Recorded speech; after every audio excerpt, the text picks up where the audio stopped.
سنیے، شراب کا عادی تھا، شراب پینے کے لیے چلا گیا، شراب کے ڈھکن کو، بوتل کے ڈھکن کو جس میں شراب رکھا کرتا تھا، اس ڈھکن کو کھولنے کے بعد شراب کے بوتل کو اپنے ہونٹوں پہ لگا بھی لیا ہے۔ اتنے میں وہ سوچ رہا ہے کہ خدا نہ خواستہ مذاق میں اگر اللہ کے رسول کل ہم سے پوچھیں، اللہ کے رسول نے کہا کہ جاؤ جھوٹ بول دینا اور کل مجھ سے ملاقات کرنا، اب یہ سوچنے لگا کہ خدا نہ خواستہ اگر، تو سنیے غور کر کے میرے بھائیوں، جب اس نے شراب کے بوتل کو اپنے ہونٹوں سے لگایا تو لگانے کے بعد اب وہ سوچ رہا ہے کہ کل صبح جب نبی سے ملاقات ہوگی اور نبی اگر مذاق میں ہنستے ہنستے اگر اللہ کے رسول مذاق میں پوچھ لیں کہ تم نے شراب پیا ہے، کون سا گناہ کا کام کیا ہے، زنا کیا ہے رات میں، چوری کیا ہے، تو اگر میں سچ بول دوں کہ ہاں میں نے شراب پیا ہے تو شراب کی سزا اسلام میں 40 کوڑے ہیں، ایک کوڑا تو میں برداشت نہیں کر پاؤں گا، 40 کوڑے میرے اوپر پڑیں گے۔ شراب کی سزا اسلام میں 40 کوڑے ہیں۔ اگر میں کہوں گا کہ نہیں میں شراب نہیں پیا ہوں تو پھر میں نے نبی سے تو یہ وعدہ کر کے آیا ہے کہ میں جھوٹ نہیں بولوں گا، یہ تو جھوٹ ہو جائے گا۔ نے لگا کہ اگر میں نبی سے کہوں کہ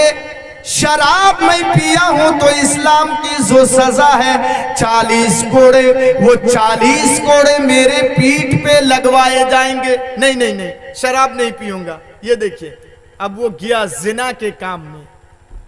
اب زنا کا کام وہ شروع کرے گا کہ پھر سوچ رہا ہے کہ خدا نہ خواستہ آئندہ کل اگر اللہ کے رسول مذاق میں پھر پوچھ لیں تم نے زنا کیا ہے، اگر میں بول دوں کہ نہیں کیا ہوں، جھوٹ تو نہیں بولوں گا اس لیے کہ نبی سے وعدہ کر کے آیا ہوں، اور اگر میں بول دوں اللہ کے رسول سے کہ اللہ کے رسول ہاں میں نے زنا کیا ہے تو میں تو شادی شدہ ہوں، زنا کی سزا اسلام میں کیا ہے، اگر شادی شدہ ہے تو اس کو زمین میں گاڑو اتنا اور اتنا پتھر مارو کہ جب تک اس کی جان نہ چلی جائے اس کو چھوڑنا نہیں، تو ہم کو تو رجم کیا جائے گا۔ نہیں بھائی میں مرنا نہیں چاہتا ہوں، چلو میں زنا کو چھوڑ دوں گا، چوری تو کر لوں گا، نہیں تو گزارا کیسے ہوگا۔ چوری کرنے کے لیے گیا، لکڑی کے الماری کو توڑا اور اس نے کچھ روپیے پیسے کو چوری بھی کیا۔ چوری کرنے کے بعد اب وہ بھاگے گا، اتنے میں پھر اس کو خیال آ رہا ہے، کیا خیال آ رہا ہے کہ اگر اللہ کے رسول ہم سے پوچھیں کیا تم نے شراب پیا ہے تو بولوں گا نہیں، زنا کیا ہے تو یہ بھی تو جواب دے دوں گا کہ نہیں۔ اگر پوچھے کہ تم نے چوری کیا ہے اور اگر میں اللہ کے رسول سے یہ کہہ دوں کہ ہاں اللہ کے رسول میں نے چوری کیا ہے تو چوری کی سزا اسلام میں کیا ہے، ہاتھ کاٹ دو، تو میرا ہاتھ کاٹ دیا جائے گا۔ نہیں میں چوری بھی نہیں کروں گا۔ حکمت دیکھیے میرے بھائیو، حکمت سے اللہ کے رسول نے کام لیا، حکمت سے۔ اسی لیے اللہ نے قرآن کے اندر کہا ہے ادعو الی سبیل ربک بالحکمت والموعظۃ الحسنہ۔ اللہ کے رسول نے حکمت سے کام لیا کہ چلو بھائی جھوٹ بولنا یہ آسان سمجھ رہا ہے، جھوٹ ہی اس کو چھڑوا دیتے ہیں۔ ایک کام چھوڑنے کا